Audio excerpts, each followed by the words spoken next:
Harvesting mulberry.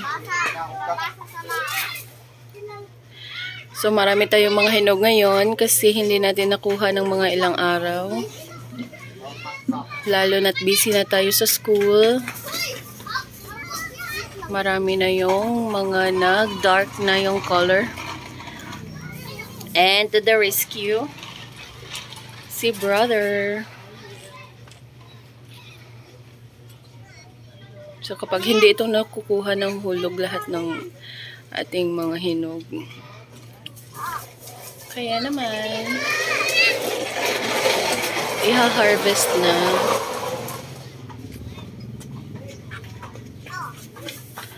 Malalaki yung bunga ng ating mga mulberry. So what, Abaday? What bingong ka ba? Nakabalik ko ni mong bukok. Namatur kita.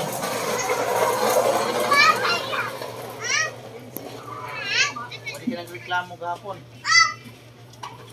Hindi na ka masuwat eh. Balik ko ni mong bukok. Lawat ang sila. Ba?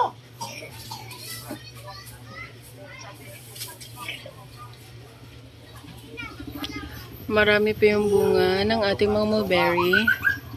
Meron pang ang red. And malalaki yung bunga nila ngayon.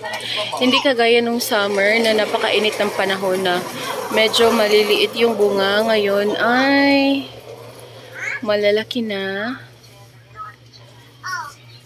Ayog, ipanagak dong. Sayang kastanan.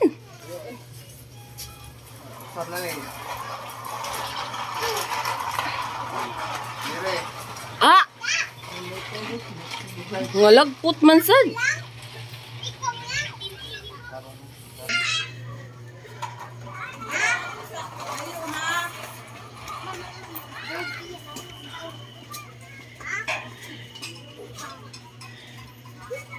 And umakyat na.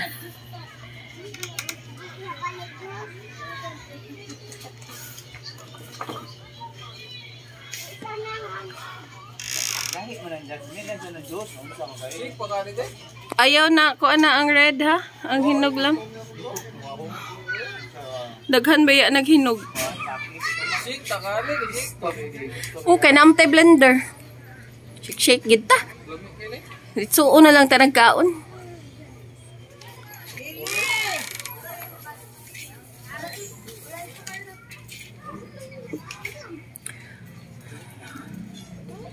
Harvesting our mulberry fruits.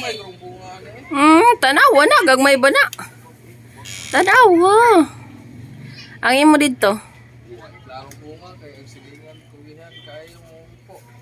Tamnig daghan harong pulaan.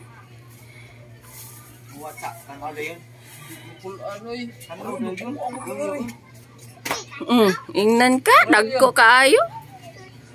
Di na ko maibog anang lain nga variety. Kinindot na anak kong Illinois.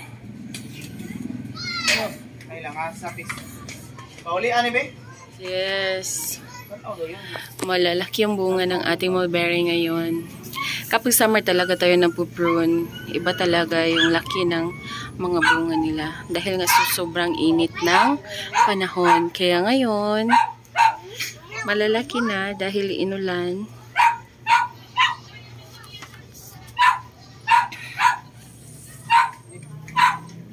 Hinaya kay matagak ang kuan. Hinog.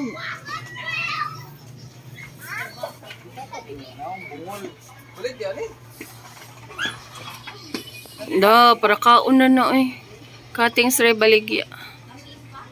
Kapoy kay harvest. Wanam gid na naipan. Kapoy kay eskwelahan.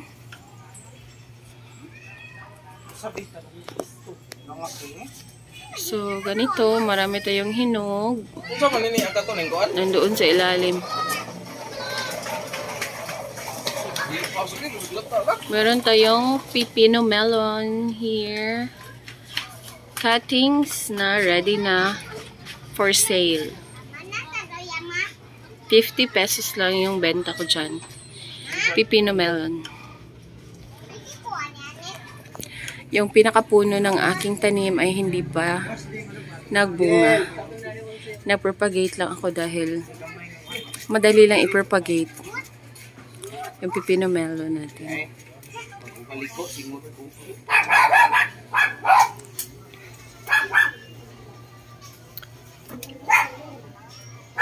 And Kaliko. Gini ka sa kumangay. gaan niya rin bata dong, patilawa dong.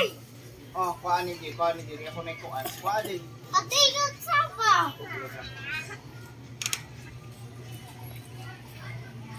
Marami pa doon sa dulo. Yun.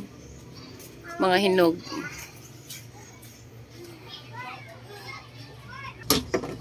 So, ganito kalalaki yung ating harvest na mga Illinois mulberry.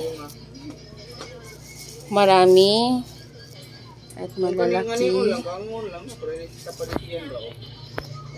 Tingnan ninyo. Kapag fully ripe yung ating tanim, lalaki talaga yung bunga. So, malaki na tong kamay ko.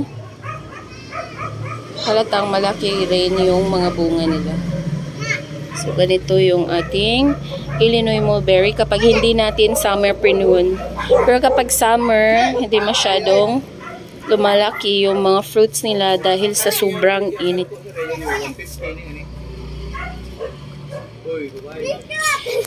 Ito lang muna sa ngayon yung ating update ng ating mga mulberries na nahinog na. It's because hindi na natin na kuha yung mga bunga daily. Busy na kasi sa school, klase na. So dumating yung brother ko and na-harvest niya. Marami-rami rin. Meron pag hindi nakuha.